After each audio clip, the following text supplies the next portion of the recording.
क्या सच में अनु ने आपका ब्रेन वॉश कर दिया है कि सामने चाहे जो भी हो, आप हर हाल में उसी को सपोर्ट करते नजर आते हैं? आखिर ऐसा क्या रिश्ता है आपका अनु के साथ कि आप हर बार उसकी ढाल बनकर खड़े हो जाते हैं? रोना तो कुछ बोल ही नहीं पाई और यही उसकी खामोशी सब कुछ बयां कर देती है कि उनके लिए उसकी क्या अहमियत है। अमीर लोग अक्सर सोशल सर्विस और चैरिटी की बातें करते हैं और शायद अनु भी उनके लिए बस एक चैरिटी से ज्यादा कुछ नहीं है। लेकिन आर्य साफ शब्दों में वादा करता है कि आने वाले 48 घंटों में वह सारे सबूत इकट्ठा करके अनु के पापा को बेगुनाह साबित करेगा और यह उसका पक्का वादा है।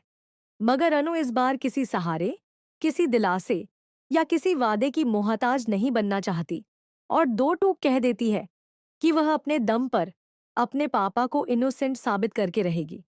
इसी बीच सीरियल तुमसे तुम तक में एंट्री होती है एक जबरदस्त ट्विस्ट की, जब मानसी आकर सब कुछ उलट पुलट कर देती है।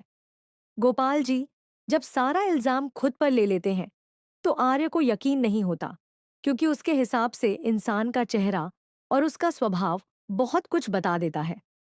आर्य जानता है कि अगर गोपाल जी से सच में एक्सीडेंट हुआ होता तो वे उसी वक्त सबको बता देते। इसी भरोसे के साथ आर्य झंडे से कहता है कि वह जाकर गोपाल जी की बेल कराए और जब झंडे बेल कराता है तो अनु को थोड़ी राहत और खुशी मिलती है। लेकिन ये खुशी ज्यादा देर टिक नहीं पाती, क्योंकि मीरा के उकसाने पर मानसी वहां पहुंच जाती है और माहौल में जहर घोल देती है। वह सबके सामने सवाल उठाती है कि आखिर इस अनु के लिए आप लोग इतना सब क्यों करते हैं और इसका आपसे रिश्ता क्या है।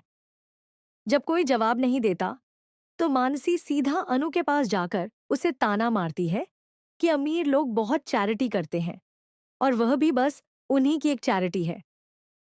ये बात अनु के दिल को गहरी चोट पहुंचाती है और वह वहां से टूटे हुए मन के साथ चली जाती है। आर्य उसे रोकने की कोशिश करता है और भरोसा दिलाता है कि 48 घंटों में वह उसके पापा को बेगुनाह साबित करेगा।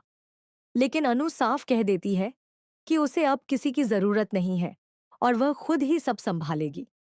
अनु के जाने के बाद आर्य ठान लेता है कि वह न सिर्फ गोपाल जी बल्कि पुष्पा जी को भी इस केस से बाहर निकालेगा, और वह भी पूरे सम्मान के साथ। आगे कहानी में बड़ा धमाका तब होता है जब खुलासा होता है कि यह पूरा खेल मीरा ने रघु के साथ मिलकर रचा है। लेकिन अब रघु बच नहीं पाएगा। मोहल्ले के सीसीटीवी फुटेज से सामने आता है कि जिस वक्त एक्सीडेंट हुआ उस समय गोपाल जी और पुष्पा जी घर में ही थे। सिर्फ चाबी लेने के लिए पुष्पा जी बाहर तक गई थीं। असल में गाड़ी लेकर बाहर निकला था रघु, और यही सच्चाई पूरे केस की दिशा बदल देती है।